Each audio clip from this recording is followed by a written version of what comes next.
kung paslangin mo si Tera.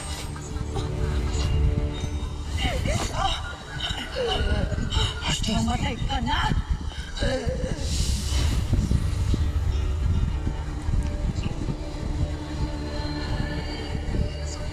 Si Tera,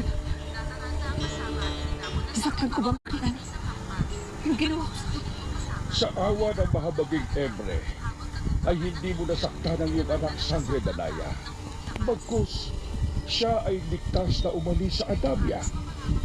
Bakit? Saan siya nagtungo? Sa mundo ng tao, Sangre Danaya. Nais yung Sangre Terra si Mitay upang iligtas ang kanyang pamilya roon.